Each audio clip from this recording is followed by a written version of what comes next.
Hello everyone and welcome back to our YouTube channel Math Foundation by पूर्वा हिंदी। तो हम algebra का chapter number 2 real numbers उसकी playlist देख रहे हैं एंड आज ये हमारा सेकेंड वीडियो है।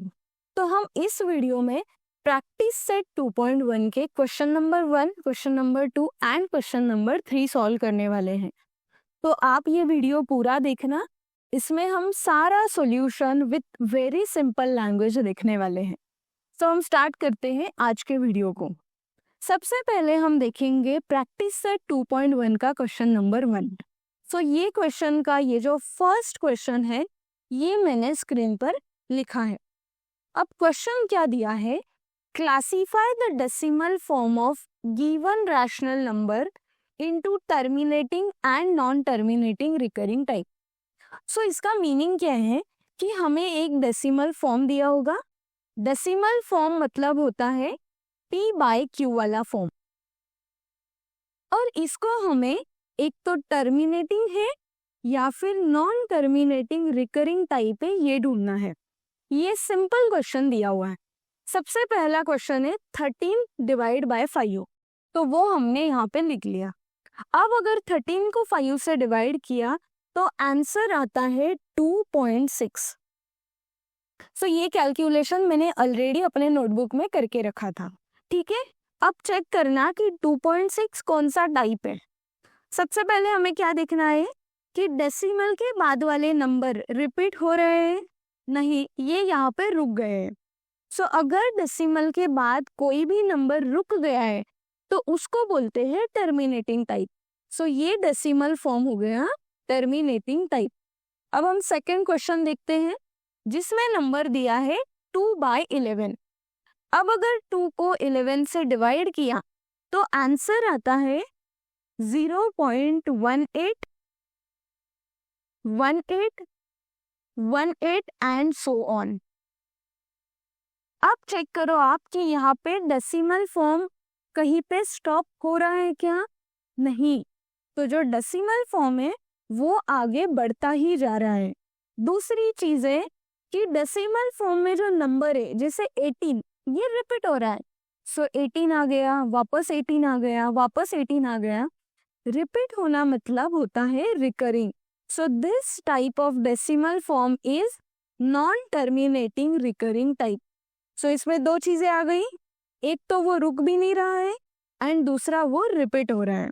सो इस वे से हम टर्मिनेटिंग या फिर नॉन टर्मिनेटिंग को क्लासीफाई कर सकते हैं। अब हम नेक्स्ट देखेंगे प्रैक्टिस सेट 2.1 का क्वेश्चन नंबर 2। तो क्वेश्चन नंबर 2 का जो फर्स्ट क्वेश्चन था वो यहाँ पे स्क्रीन पर लिख दिया है। इसमें क्या दिया है, write the following rational number in decimal form. So हमें इसको डेसिमल फॉर्म में लिखना है। सो सबसे पहले हम क्या करेंगे, जो नंबर दिया है वो लिख लिया। अब हमें पता है कि अगर नीचे 100 होता तो ये डिवाइड करने में बहुत इजी हो जाता, ठीक है। सो हम क्या करेंगे, नीचे डिनोमिनेटर में 100 लाने का ट्राई करेंगे। सो कैसे लाएंगे हम उसको, 127 डिवाइड बाय 2 किया। सेम वे से अगर हमने 200 को डिवाइड बाय 2 किया, सो हमें पता है 127 को डिवाइड बाय 2 किया तो वो आंसर आता है 63.5 एंड 200 को डिवाइड बाय 2 किया तो आंसर आता है 100। अब देखो, जब 100 से नीचे डिवाइड करना होता है तो सिंपल ये जो डेसिमल है उसको 2 पॉइंट से आगे लेने का, वो होता है डिवीजन। सो इसमें आ जाएगा 0.635 एंड ये है डेसिमल फॉर्म। सिंपल वे से हमने ये डेसिमल फॉर्म को निकाला है। उसी में सेकेंड क्वेश्चन दिया है जिसमें 25/99 देखना है। आप 25 और 99 को किस नंबर से डिवाइड कर सकते हैं? ऐसा कोई भी नंबर नहीं है जिससे ये नंबर दोनों को डिवाइड होगा। तो हम सिंपली क्या करेंगे, एक डिवीजन बनाएंगे यहाँ पे जिसमें 25 को हम 99 से डिवाइड करेंगे, ठीक है। सो सबसे पहले तो आ जाएगा 0। सो यहाँ पे हमने 0 लिख लिया, माइनस करेंगे, नीचे आ जाएगा ये 25। सो अगेन यहाँ पे जब हम पॉइंट देंगे तो ये हो जाएगा 250। सो 99 को किससे करेंगे तो 250 के पास आता है, आई थिंक 2 से करने से। सो इस वजह से हमें इसको सॉल्व करना पड़ता है। तो ये मैंने पूरा सॉल्व करके रखा है। सो जब हम 25 को 99 से डिवाइड करते हैं तब आंसर आता है 0.25, 25 एंड 25।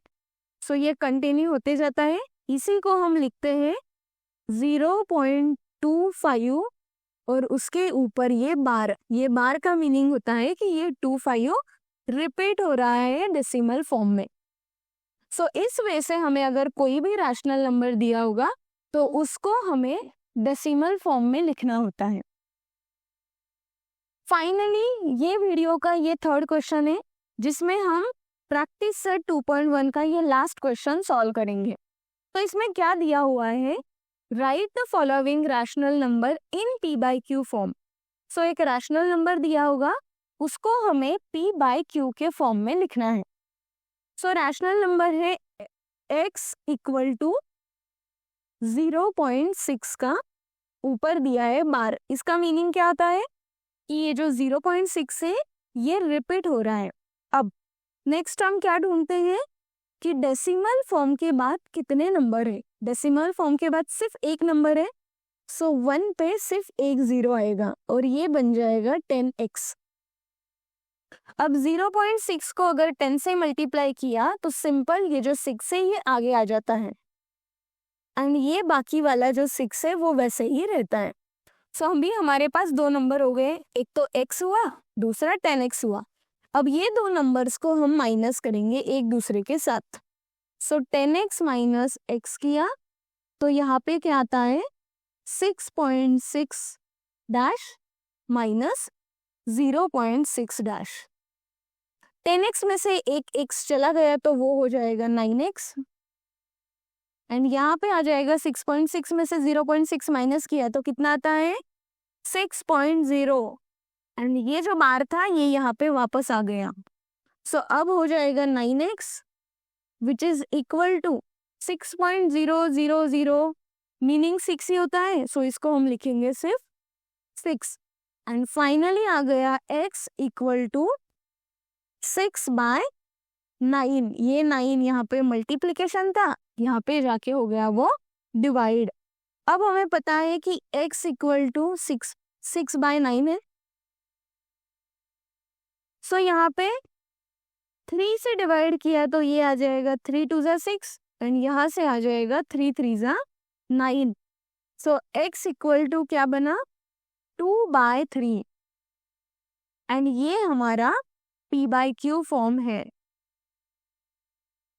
ठीक है, so this is the p by q form. Simple. So हमें दिया हुआ था एक डेसिमल फॉर्म जिसमें 0.6 एंड बार था, उसको हमने क्या लिखा है x इक्वल टू 2/3। सो हमने एक रैशनल नंबर को p बाई क्यू फॉर्म में कन्वर्ट किया है। अब हम इसका थोड़ा एक डिफिकल्ट एग्जाम्पल देखेंगे जिसमें दो नंबर्स रिपीट हो रहे हैं।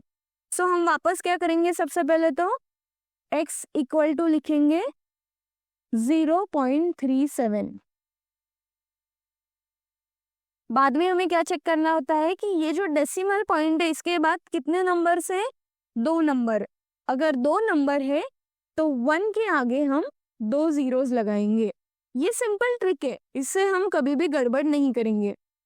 अब 100 है तो इसको भी 100 से मल्टीप्लाई करना पड़ेगा। सो सिंपल क्या करना कि डेसिमल बाद वाले जो भी नंबर है उसको आगे लिख लेना, डेसिमल देना एंड सेम जो भी बचा हुआ डेसिमल था उसको हमने लिख दिया। सो अब हमारे पास दो नंबर है, एक तो x है एंड दूसरा है 100x। अब हम क्या करेंगे, ये जो बड़ा 100x है उसको माइनस करेंगे x के साथ, तो यहाँ पे आ जाएगा 37.37 का बार माइनस 0.37 का बार। 100 में से एक x चला गया तो वो हो जाता है 99x एंड यहाँ पे क्या बचेगा 37.00 का बार। अब 0 0 कितने भी आगे लगाओ उससे कुछ फर्क पड़ने वाला है नहीं। सो यहाँ पे आ जाएगा 99x इक्वल टू 37। अब हम क्या करेंगे, ये x की वैल्यू निकालने के लिए ये 99 को हम दूसरे साइड भेजेंगे। सो वो यहाँ पे आ जाएगा तो हो जाएगा 37 डिवाइड बाय 99। अब आपके दिमाग में कोई नंबर आ रहा है जिससे हम 37 को भी डिवाइड कर सकते हैं 99 को भी? नहीं, ऐसा नंबर ही नहीं है जो दोनों को डिवाइड करता है। सो फाइनली हमारा आंसर आ गया x equal to 37 by 99 and ये है p by q form. So हम लिख सकते हैं इसको कि 0.37 का जो बार है इक्वल टू आता है 37 बाय 99। सो सिंपल, हमने जो रैशनल नंबर दिया था उसको p बाई क्यू फॉर्म में लिख दिया है। तो इस वे से हमने प्रैक्टिस से 2.1 के ये तीनों क्वेश्चन सॉल्व किए हैं। आई होप आज का ये वीडियो आपको पसंद आया होगा। अगर आपको किसी भी क्वेश्चन में डाउट है, किसी भी क्वेश्चन में प्रॉब्लम है, तो कमेंट सेक्शन में मुझे वो लिख सकते हैं। मैं वहाँ पे आपका प्रॉब्लम सॉल्व करने का ट्राई करूँगी। वीडियो पसंद अगर आया होगा तो आपके फ्रेंड्स के साथ भी शेयर करना और आपके ये जो चैनल है उसको प्लीज़ सब्सक्राइब करना।